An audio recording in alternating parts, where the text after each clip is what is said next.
Hello everyone, my name is Sylvain Rochon. I'm an author and a speaker, and we are engineering a paradise together. This is the second installment of the basics section of the book that I'm writing, the second book on the engineering paradise. So this is episode 3. So we're going to be talking a little bit more about the future of work.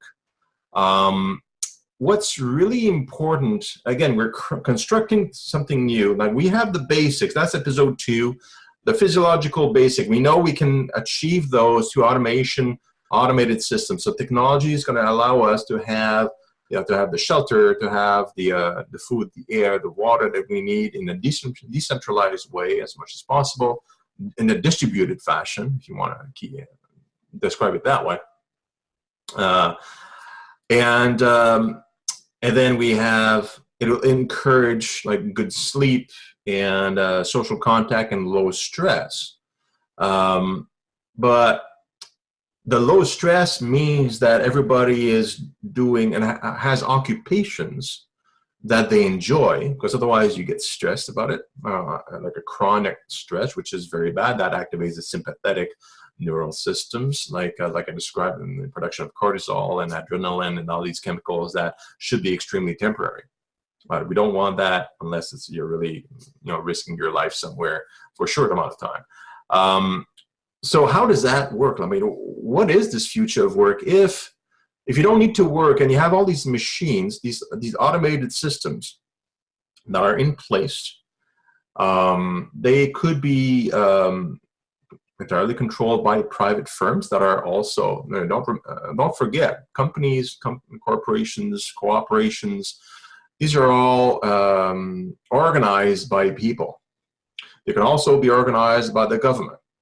I mean, I would recommend a decentralized kind of system with supervision, but that's going to be other chapters. That's going to be a little bit later.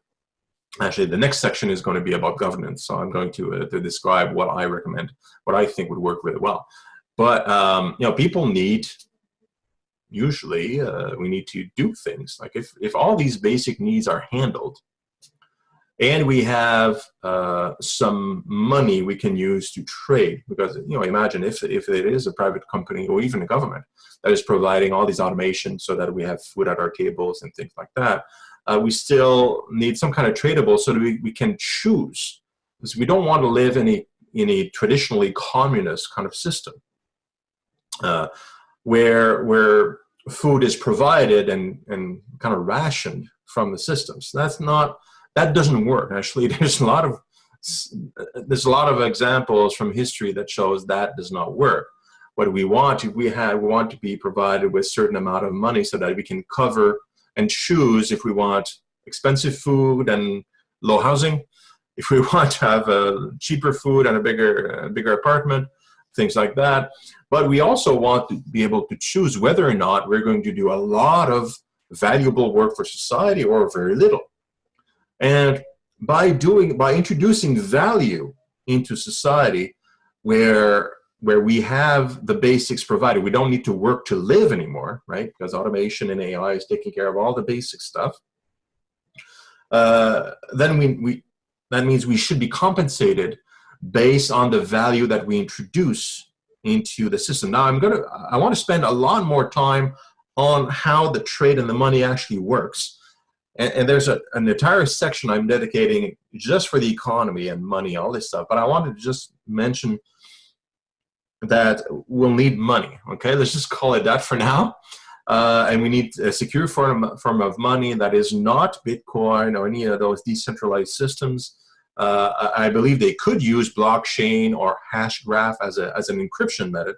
I think it would be crypto money of some kind, but we certainly don't want to have fiat currency.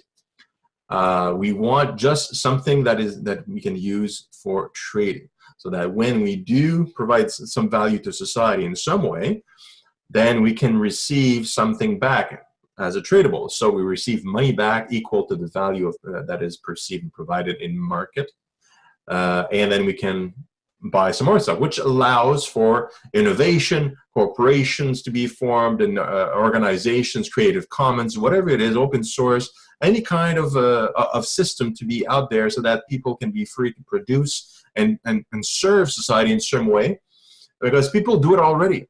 A lot of people do provide a lot of value to society without any intention of being compensated.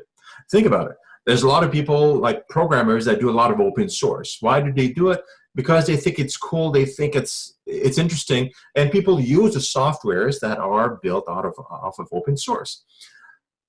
Mothers and fathers that raise children, that's a high value for society, doing that. And it's a lot of work. It's actually, you spend a lot of time doing that. Why don't we compensate that service by giving them some money, some tradable? So that's the future of work, the way I see it. People like myself, a lot of people are compelled to contribute to society, whether it pays or not. And the reasons vary, but it's really because of, like, we want to see, like entrepreneurs, for example, we want to see something. We want to see something new. We want to do things that we've never done before. As scientists want to explore, they're curious. They want to know more about the universe, so they collaborate. They do a lot of stuff. They're motivated by it. Mathematicians want to do math. They want to kind of describe the universe in a certain language. Even if things are covered, the basics are covered, people will want to do certain things because they want to. They're motivated by it. And if they don't have a lot of stress, that they don't feel fatigued all the time. And what's really interesting is that if you look at all the pilots that were done on universal basic income over the past 30-odd years, and because that's better documented, in every single instance, if you interview the people, and if you look at the data, one thing that comes out of it is that people are more motivated to work when they are provided with money on the with free money on a monthly basis, where they don't need to worry about eating and lodging. They actually start new businesses more. They actually do more work. They go to school more. That's because the stress level is down and they get to do what they want. If you could wake up in the morning and be excited about doing something for society, instead of grudgingly going to work because you have to, otherwise you can't pay the bills, you would probably be more efficient at whatever you did, and you don't mind how many hours you spend there, and you don't feel very fatigued at the end of the day. You feel proud because you achieved something that is exciting to you. And that's just the way we are. Not everybody will ultimately contribute in a very heavy way, but then those who contribute more to society can receive more, and then that's a tradable that can be given back in exchange for additional goods and services that others are providing in a free exchange. That can be facilitated again by crypto money of some kind. Okay. So that's the way we see it. Like if you look at there's a study that was made by PricewaterhouseCoopers, sorry, in 2017, that said that according to them, 38% of today's American jobs, specific to Americans, will be automated by 2030. And that's like a complete conversion, not a potential. They think that that's the amount of jobs that will be fully automated by 2030. And I don't know the exact number, but that seems it's about right. It may be more if we choose to do more, and that's part of the point of engineering paradise. We can automate faster if we don't pump the brakes anymore. In 2013, another statistic, Oxford University calculated that about 47% of the total US employment was at risk due to artificial intelligence and robotics. So, and I believe that, and I couldn't find it. There's a more recent piece of research by Berkeley. I think it was 2016 or 15, perhaps. And it said, like, at that point, it was 54% of the jobs that were at risk. Doesn't mean it's converted, but that's the job at risk. According to census, if you look at transportation, the services in the service industries and manufacturing that are not converted yet into robotics, that accounts for about 70% of all the jobs. And those are the most repetitive jobs you can find.